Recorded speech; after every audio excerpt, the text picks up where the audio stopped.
Lottery గెలిచిన డబ్బుతో travels company పెట్టిన చక్రి ఆనందంలో మహా పెద్ది కన్నా కేశవ నారాయణ. ఇందుకు లాటరీ గెలవడం ఏంటి, ట్రావెల్స్ కంపెనీ పెట్టడం ఏంటి, మరి అసలు ఆ ట్రావెల్స్ కంపెనీకి ఏ పేరు పెట్టాడు, మరి ట్రావెల్స్ కంపెనీ పెట్టిన చక్రి మహా ప్రేమలో పడిపోయాడు సరే, మరి మహా చక్రి ప్రేమలో పడిందా, అసలు వీళ్ళిద్దరి మధ్య ఏం జరిగింది, ఇదంతా కూడా వీడియోలో చూసి తెలుసుకుందాం. సో ఎక్కడ స్కిప్ చేయకండి, చివరి వరకు చూడండి, పూర్తిగా మీకు అర్థమవుతుంది. వీడియోని లైక్ చేయడం, షేర్ చేయడం మర్చిపోకండి. మీ లైక్ అండ్ షేర్ మాకు మంచి సపోర్ట్ మరియు ఎంకరేజింగ్గా ఉంటుంది.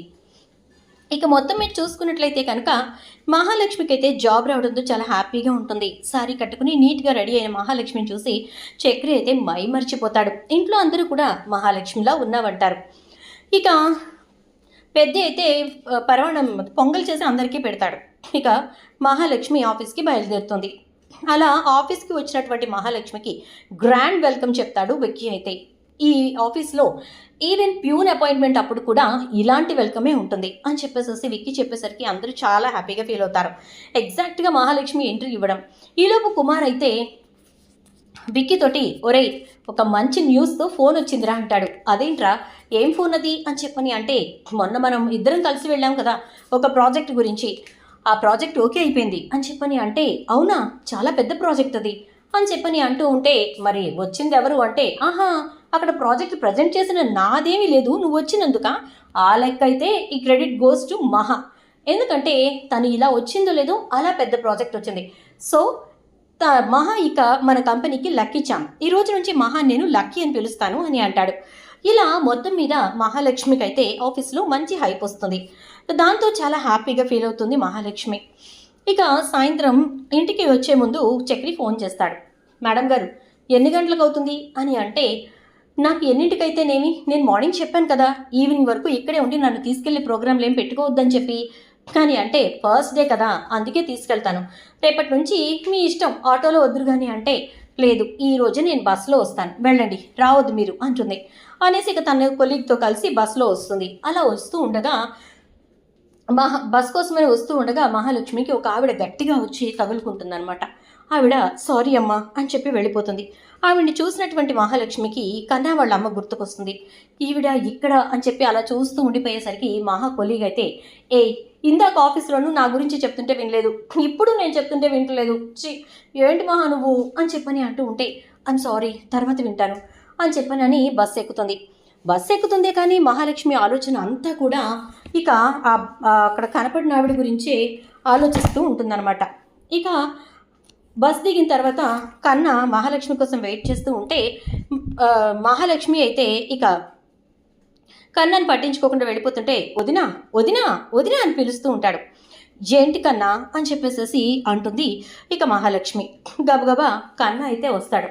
వచ్చి ఏంటి వదినా అలా పరధ్యానంగా వెళ్ళిపోతున్నావు అనేసరికి మహాలక్ష్మి అబ్బే అదేం లేదురా అని చెప్పేసి ఇక పద అని ఇంటికి వెళ్తుంది. ఇంటికి వెళ్ళిన తర్వాత ఇక అందరూ కూడా ఎలా జరిగింది ఈరోజు, ఎలా ఉంది ఈరోజు అని చెప్పి అన్నీ అడుగుతూ ఉంటే చాలా హ్యాపీగా అందరికీ సమాధానం చెప్తుంది. చెప్పిన తర్వాత ఇక మహాలక్ష్మికి నిద్ర పట్టదు ఈ విషయం గురించి అడగాలి అని చెప్పి. ఇక వెంటనే నేను వస్తున్నాను అని గట్టిగా అరిస్తే, నేను పారేస్తున్నాను అని నారాయణ గట్టిగా అరుస్తాడు. ఇక అలా వచ్చిన తర్వాత, ఎందుకంట రోజుకి పెట్లు కాల్చటం అని అంటే, నేను ఎవరిని చూసి అసలు బీడీ పాడేయటం అనేదే ఉండదు, భయపడే ప్రసక్తే లేదు, కానీ నీకు మాత్రం నేను భయపడి పడేస్తున్నాను కదా, అది భయం కాదు గౌరవం, ఎంతైనా నువ్వు మా అమ్మవు కదా, అమ్మ ముందు ఎవరు బీడీలు కాల్చకూడదు అని అంటాడు నారాయణ. వెరీ గుడ్ సుపుత్ర, సరే కానీ నేను ఒక విషయం గురించి మాట్లాడటానికి వచ్చానంటే ఏంటది అని చెప్పని అంటాడు. కన్నా వాళ్ళమ్మ ఎక్కడుంది, నాకు నిజం కావాలి అనేసరికి, ఏంటి అని చెప్పని అంటే, కన్నా వాళ్ళమ్మ ఎక్కడుంది అని చెప్పని అంటుంది. అనగానే కన్నా వాళ్ళమ్మ ఎక్కడుండడం ఏంటి, నాకు తెలీదు అని చెప్పని అంటే, నాకు నిజం చెప్పు అంటూ బెదిరించేసరికి, నిజం చెప్పడం లేదు అబద్ధం చెప్పడం లేదు, వాళ్ళ అమ్మ ఎక్కడుందో నాకు తెలీదు అని చెప్పని అంటాడు. మీరు చెప్తోంది అబద్ధమని మీకు కూడా తెలుసు, నాకు నిజం కావాలి అంటూ ఉండేసరికి ఇక వెంటనే ఎక్కడుంటుంది, ఎక్కడుందో అక్కడే ఉంటుంది, నాకు తెలీదు అని చెప్పి బుకాయించే ప్రయత్నం చేస్తూ ఉండేసరికి ఇక వెంటనే మహాలక్ష్మి అయితే ఇక నాకు అంతా తెలుసు, ఆవిడ ఇక్కడే ఎక్కడో ఉంది, ఆవిడని నేను చూశాను అని చెప్పేసేసి అంటూ ఇక మహాలక్ష్మి నారాయణ్ని ఎంతసేపు బుకాయించినా నారాయణ నిజం చెప్పడు. ఇక అయిపోయిన తర్వాత నేనే కనిపెట్టి తీరుతాను, వదిలిపెట్టను అని చెప్పని అంటుంది మహాలక్ష్మి. ఇలా మొత్తం మీద వాళ్ళిద్దరి మధ్య డిస్కషన్ జరుగుతుంది. జరిగిన తర్వాత ఇక ఉదయాన్నే లేచి మహాలక్ష్మి ఆఫీస్కి వెళ్తూ అందరికీ చెప్తుంది, నారాయణకి చెప్పదు. అదేంటి మీ ఫేవరెట్ సన్కి చెప్పకుండా వెళ్ళిపోతున్నారు అని చెప్పేసేసి కేశవ అంటాడు. అనేసరికి తల్లి కొడుకులకి గొడవ అయిందిలేండి అని చెప్పని అంటూ మహాలక్ష్మి, నేను ఇవాళ నుంచి బస్కే వెళ్తాను, నాకు రూట్ తెలిసింది కదా, నేను వెళ్ళి రాగలను అని చెప్పని అనగానే ఇక వెంటనే, ఓ రూట్ తెలియదు కాబట్టి నాతో వచ్చారా అని అంటాడు. అబ్బా మహానుభావ, అదేం కాదులే కానీ నేను వెళ్తాను అని బయలుదేరి వెళ్తుంది. అలా వెళ్ళి బస్ స్టాప్లో దిగిన తర్వాత ఆవిడ ఎక్కిన బస్ నెంబర్ గుర్తు తెచ్చుకుంటుంది. ఇప్పుడు ఆ బస్సు ఎక్కడికి వెళ్ళింది, ఎటువైపు వెళుతుంది అని నేను చూసుకుని వెళితే ఆవిడ నాకు దొరక్కపోవచ్చు, కానీ ఈ ఏరియాలో ఆవిడ నాకు కనిపించింది కాబట్టి మేబీ మళ్ళీ ఎప్పుడైనా ఇక్కడే కనిపించవచ్చు అని ఆలోచిస్తూ ఉంటుంది. ఈలోపు ఇక చక్రి అయితే మహాలక్ష్మికి ఫోన్ చేస్తాడు. మహాలక్ష్మి చక్రి ఫోన్ లిఫ్ట్ చేసి, హలో ఏంటి, ఇప్పుడే కదా ఇంటి దగ్గర నుంచి బయలుదేరి వచ్చాను అని అంటుంది. ఏంటి పొద్దున్నే చెట్పట్లాడుతున్నారు, మార్నింగ్ కూడా ఏదో ఆలోచనతో వెళ్ళినట్టున్నారు అని చెప్పనంటే, ఇప్పుడు తమరు ఎక్కడున్నారేంటి అని అనగానే, మీరు సేఫ్గా బస్ దిగారని చూసుకుని ఇక నేను నా పనికి బయలుదేరాను అంటాడు. అంటే బస్సు వెనకాల ఫాలో అవుతూ వచ్చారా అని అనగానే, ఎంతైనా మీ సేఫ్టీ నేనే చూసుకోవాలి కదా అని చెప్పని అంటే, చాలే వేషాలు వేయకండి, వెళ్ళండి ముందు అని చెప్పని అంటే, అది సరే కానీ నేను మీరు దిగిన చోట ఒక లాటరీలు అమ్మే ముసలావిడిని చూశాను. ఆవిడ పాపం నిజంగా చెప్పాలంటే నిలబడటానికి కూడా ఆవిడ వల్ల కావట్లేదు, పొట్టకూటి కోసం ఆ పని చేసుకుంటున్నట్టుంది. నాకెందుకో మీరు ఒక నెంబర్ చెప్పండి, ఆ నెంబర్ మీద అక్కడ లాటరీ ఉంటే కొనాలని అనిపిస్తోంది, అది కూడా ఆవిడికి సహాయం చేయటానికే అని అంటాడు. సరే అయితే ఆ లాటరీలో వచ్చినటువంటి డబ్బులో ఆ ముసలావిడికి సాయం చేస్తాను అంటే తప్పకుండా నెంబర్ చెప్తాను అంటాడు. అంటుంది మహాలక్ష్మి.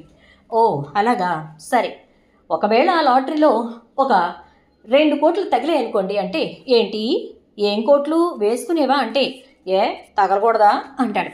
సరే తగిలాయా అనుకోండి, అప్పుడేం చేస్తారు అంటే, శుభ్రంగా ఆ మామకి ఒక 10 లక్షల్లో చక్కగా ఎక్కడైనా ఒక ఇల్లు కట్టి ఆ ఇంట్లో ఆవిడకి అన్నీ ఉంచి ప్రతి నెల ఆవిడకి కావలసిన సరుకులన్నీ వేసి ఆవిడని హాయిగా ఇంట్లో కూర్చొని తినమని చెప్తానంటాడు.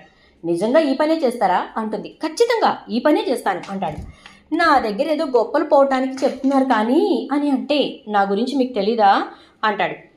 అంతేలే తెలుసు కదా, సరే అయితే ఓకే నెంబర్ చెప్తున్నాను చూడండి అని మహాలక్ష్మి ఆలోచిస్తూ ఆలోచిస్తూ ఒక్కో నెంబర్ చెప్తుంది.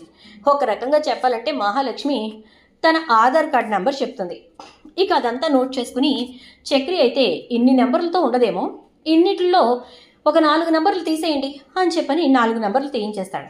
ఓకే ఈ నెంబర్లతో నేను ఇక్కడ టికెట్ వెతుకుతాను అని వెతికేసరికి 100 రూపాయల్లో అదే నెంబర్తో టికెట్ కనబడుతుంది. వెంటనే కొంటాడు. ఇక చక్రి అయితే 100 రూపాయలకి బదులు ఆ మా అమ్మకి 500 ఇస్తాడు. తీసుకున్నారా అంటుంది.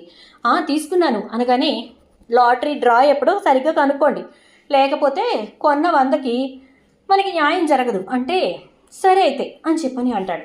అన్న తర్వాత, అరే పెట్రోల్కి డబ్బులు లేవే అంటే, అదేంటి ఉదయం 500 తీసుకుని బయలుదేరారు కదా అంటుంది.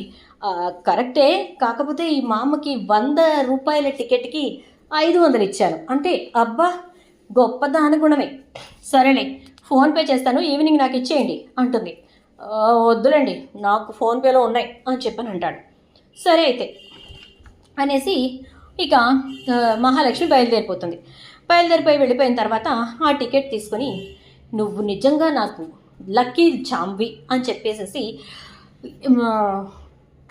ఆఫీస్లో వాళ్ళు అన్నారట. అలాగే మహాలక్ష్మి కూడా నాకు లక్కీ చామ్ అయితే ఈ నెంబర్కి లాటరీ తగలాలి, ఇదేమన్నా చిన్నదా చాలా పెద్ద లాటరీ అని చెప్పి చూసి 1 2 3 4 5 6 అంటూ లెక్కపెట్టి, ఏంటి ఇది గెలిస్తే నిజంగానే 2 కోట్లు వస్తాయా అనుకుంటూ ఉంటాడు. ఇక సరేనని చెప్పి ఆ టికెట్ విషయం మర్చిపోతారు. ఇక మహాలక్ష్మి వర్క్లో పడిపోతుంది. ప్రతిరోజు కూడా మహాలక్ష్మి వర్క్లో ఇంప్రూవ్మెంట్ చూసి విక్కీ అయితే చాలా చాలా ఇంప్రెస్ అయిపోతూ ఉంటాడు. ఇలా ఉన్నటువంటి టైంలోనే ఒక రోజున సడన్గా ఆ మామకి ఫోన్ నెంబర్ ఇచ్చొస్తాడు, ఏదన్నా అవసరమైతే ఫోన్ చేయని. ఆ మామ చక్రికి ఫోన్ చేస్తుంది. బాబు అని చెప్పనంటే, ఎవరు అంటాడు. అదేను బాబు, నువ్వు లాటరీ టికెట్ కొనుక్కున్నావు కదా ఆ మామని అంటే, చెప్పండి మామగారు అనగానే, ఒకసారి నేనున్న దగ్గరికి వస్తావా అంటుంది. ఏంటి అంటే రా బాబు చెప్తాను అంటుంది. ఇక వెళ్తాడు. వెళ్ళేసరికి ఇదిగో బాబు అని చెప్పి ఏదో ఒక కవర్ ఇస్తుంది. ఏంటి బామ్మ ఇది అంటే చూడు బాబు అంటుంది. తీరా అది ఓపెన్ చేసి చూస్తే చక్రి కొన్నటువంటి టికెట్కే లాటరీ తగిలినట్టుగా అందులో ఉంటుంది. ఎప్పుడు డ్రా తీశారు బామ్మ అని అనగానే నిన్ననే తీశారు. నీకోసం నేను ఎన్నోసార్లు ఫోన్ చేశాను, నువ్వు తీయలేదు. ఈలోపు ఏజెంట్ వచ్చి నాకు ఈ కవర్ ఇచ్చి ఈ నంబర్ గల వ్యక్తికే టికెట్ వచ్చింది, అతను వచ్చినప్పుడు ఈ పేపర్ తీసుకొని వచ్చి నన్ను కలవమని చెప్పు, అతనికి దాని తాలూకా డీటెయిల్స్ అన్నీ ఇస్తాను అని చెప్పాడు అనగానే చక్రి చాలా సంతోషపడిపోతాడు. ఇక దాని మీద ఉన్న నెంబర్కి కాల్ చేస్తే ఏజెంట్ అయితే అడ్రస్ చెప్తాడు. ఆ అడ్రస్కి వెళ్తాడు. వెళ్ళిన తర్వాత ఇక అతను బ్యాంక్ డీటెయిల్స్ ఇమ్మంటే మొత్తం అన్నీ కూడా మహాలక్ష్మివే ఇచ్చేస్తాడు. ఇక చక్రి అయితే మహాలక్ష్మి అకౌంట్కి అమౌంట్ క్రెడిట్ అవుతుంది. ఒక్కసారిగా మహాలక్ష్మి ఎస్ఎంఎస్ చూసి షాక్ అవుతుంది. ఏంటిది నిజమేనా అని చెప్పి చూస్తూ చక్రికి ఫోన్ చేసి నా అకౌంట్లో అని చెప్పానంటే డబ్బులు పడ్డాయా అంటాడు. మీకు లాటరీ తగిలిందా అంటుంది. తగిలింది అనగానే మరి మీ అకౌంట్ డీటెయిల్స్ ఇవ్వాలి కదా అంటే నాకుంది మీరే కదండి, నాదేదైనా మీదేగా, అందుకే మీ అకౌంట్ డీటెయిల్సే ఇచ్చాను, ఇక దాంట్లోంచి మీరే ఖర్చు పెట్టాలి అని అంటూ ఫోన్ పెట్టేస్తాడు. నాకున్నది మీరేగా, నాకు ఏదైనా మీరు తప్ప ఎవరున్నారు? ఇలాంటి మాటలన్నీ ఒక భర్త భార్యతో మాట్లాడతాడు. మరి చక్రి తనని భారీగా అనుకుంటున్నాడని మహాలక్ష్మి అర్థం చేసుకుంటుంది. కానీ ఆ విషయాన్ని యాక్సెప్ట్ చేయలేకపోతూ ఉంటుంది. ఇలా ఉండగానే ఇక మొత్తం మీద సాయంత్రం ఇంటికి వచ్చిన తర్వాత అందరికీ విషయం తెలిసి ఇక నారాయణ అయితే చాలా సంతోషంగా సంబరపడిపోతూ ఉంటాడు. ఇక అలా సంబరపడిపోతూ ఉండగా ఇంత జరిగినా మహాలక్ష్మికి ఒక బాత్రూమ్ కట్టించలేకపోయామంటే ఇల్లే కట్టుకుందాం నాన్న అని చెప్పని అంటారు కన్నవాళ్ళు. ఎలారా, అది వాడికి వచ్చినటువంటి డబ్బు కాబట్టి వాడు మాత్రమే ఖర్చు పెట్టుకోవాలంటే అదేంటి సన్, అందరినీ వేరువేరు చేస్తున్నావంటే కాదమ్మా, అది నువ్విచ్చిన అదృష్ట సంఖ్య, దానికి వాడికి వచ్చినటువంటి డబ్బది, దాంతో వాడు ఎదగాలి, వాడితో పాటు వాళ్ళ అన్నదమ్ములను ఎదిగేలా చేయాలి తప్ప ఆ డబ్బుతో అందరూ కలవాలి అంటే తప్పు, ఎవరి కష్టం వాళ్ళది అంటాడు నారాయణ. సరే మీ ఇష్టం అన్నటువంటి మహాలక్ష్మి, చక్రి ఈ డబ్బుతోటి మీరు ఏం చేద్దాం అనుకుంటున్నారు అంటే ఏం చేద్దాం అనుకుంటాను, కేశవాకు కూడా డ్రైవింగ్ వచ్చు, వాడు ఖాళీగా ఉన్నప్పుడు కార్ డ్రైవ్ చేసుకుంటూ ఉంటాడు, అందుకోసం ఒక కార్ కొనాలి, అది వాడు ట్రావెల్స్లో పెట్టుకుని వాడు ఖాళీ ఉన్నప్పుడు వాడు వెళ్ళి తిప్పుకునేలాగా వాడికి ఒకటి కార్ కొందాం అనుకుంటున్నాను. ఇక వాడి గ్యారేజ్ని కొంచెం పెద్దది చేయించాలి, మంచి గ్యారేజ్ కట్టించాలనుకుంటున్నాను. ఇక కన్నా చదువుల కోసం కొంత డబ్బు పక్కన పెడతాను. ఆ తర్వాత మా అన్నయ్య విషయంలో నేను చేయగలిగింది ఏముంది, మా అన్నయ్యని ఒక గొప్ప దేవుడిగా చూసుకోవటం తప్ప, అందుకే అన్నయ్య పెళ్లి చేసుకుంటాడో లేదో నాకు తెలీదు, అందుకే ఆయన కంటూ కొంత అమౌంట్ని నేను బ్యాంక్లో ఫిక్స్డ్లో వేద్దాం అనుకుంటున్నాను అని చెప్పి అందరి గురించి చెప్తాడు. చూసావురా, అందుకే నేను ఆ మాట అన్నది, అసలు వాడు ఏమంటాడా చూద్దామని. వాడు వచ్చిందాన్ని వాడు ఒక్కడే అనుభవించాలనుకోకుండా అందరికీ పంచాలనుకున్నాడు. వెరీ గుడ్, నలుగురు కూడా ఇలాగే ఎప్పుడూ ఉండాలి అని చెప్పేసేసి అంటూ ఇక నారాయణ అంటాడు. ఈలోపు ఏం జరుగుతుందంటే మరి మిగిలిన డబ్బులు అని చెప్పని అంటుంది.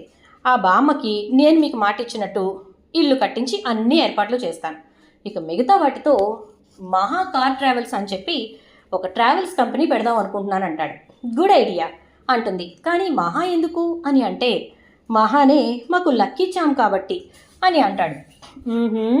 ఆఫీస్లో వాళ్ళు అన్నారని చెప్పి మీరు కూడా అని నన్ను ఏడిపిస్తున్నారా అని చెప్పని అంటే అబే అదేం కాదు, నిజంగానే మీరు లక్కీ అండి, మీరు వచ్చిన దగ్గర నుంచి మా ఇంట్లో ఎన్ని మార్పులు జరిగాయో మాకు తెలీదా ఏంటి అంటాడు. అలా మొత్తానికి చక్రి అన్నవన్నీ చేసుకుంటూ పోయి ఇక కార్ ట్రావెల్స్ కూడా పెడతాడు. బ్యాంక్ బ్యాలెన్స్ మిగతాదంతా మహా అకౌంట్లోనే ఉంచుతాడు. అలా ట్రావెల్స్ పెట్టిన తర్వాత 4 కార్లు వరుసనే కొని పెడతాడు. దాంతోపాటు తన అద్దెకు తిప్పే కార్ని అలాగే తిప్పుతూ ఉంటాడు. ఇలా ఈ టైంలోనే మహాలక్ష్మి ఆ 4 కార్ల మీద డ్రైవర్లుగా ఎవరిని పెడుతున్నారంటే తల్లిదండ్రులు లేని అనాథలండి. అనాథాశ్రమాల్లో ఉంటూ ఎవరూ లేనటువంటి వాళ్ళని నేను డ్రైవర్లుగా ఎంచుకున్నాను. వాళ్ళకి కొంతమందికి కార్ డ్రైవింగ్ నేర్పించాను, అది వృత్తిగా వాళ్ళకి అప్పచెప్పాను. సో వాళ్ళని నేను నా కార్ల మీదకి తీసుకొద్దాం అనుకుంటున్నానంటే చాలా మంచి ఆలోచన అండి అంటే దాంతోపాటు ఇక్కడే ఒక రూమ్ అరేంజ్ చేసి అందులో వాళ్ళు 4 ఉండటానికి ఏర్పాట్లు చేస్తాను. ప్రతిరోజు వాళ్ళకి వంట అది కూడా ఇక్కడి నుంచే పంపుదాం అనుకుంటున్నారంటే వంట వాళ్ళని చేసుకోమనండి, పెద్ద అందరికీ వంట చేసి పెట్టాలనుకుంటాడా ఏంటి అని చెప్పేసి అంటుంది మహాలక్ష్మి. దాంతో సరేనండి అని చెప్పి ఆయన వాళ్ళకి అన్ని అరేంజ్మెంట్స్ చేస్తాడు. ఇదంతా చూసి మహాలక్ష్మి చాలా సంతోషపడుతుంది. కారణం ఏంటంటే చక్రి మనస్తత్వం మహాలక్ష్మికి బాగా నచ్చుతుంది. అనాథల్ని తీసుకొచ్చి వాళ్ళకంటూ ఒక బ్రతుకు తెరువునిచ్చిందే కాకుండా తన ట్రావెల్స్ కంపెనీలో వాళ్ళకి జాబ్ ఇచ్చి వాళ్ళని నిలబెట్టాడు.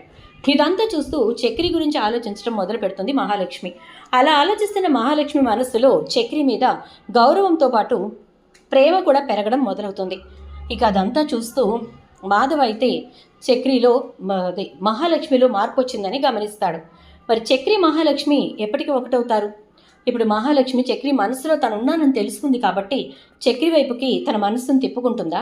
ఏం జరుగుతుందనేది రాబోయే ఎపిసోడ్స్లో చూద్దాం. వీడియో నచ్చితే లైక్ చేయండి, వీడియోని షేర్ చేయండి, ఛానల్ అయితే సబ్స్క్రైబ్ చేసుకుని పక్కనే ఉన్నటువంటి బెల్ ఐకాన్లో ఆల్ ట్యాప్ చేయడం మాత్రం అస్సలు మర్చిపోకండి. Thank you.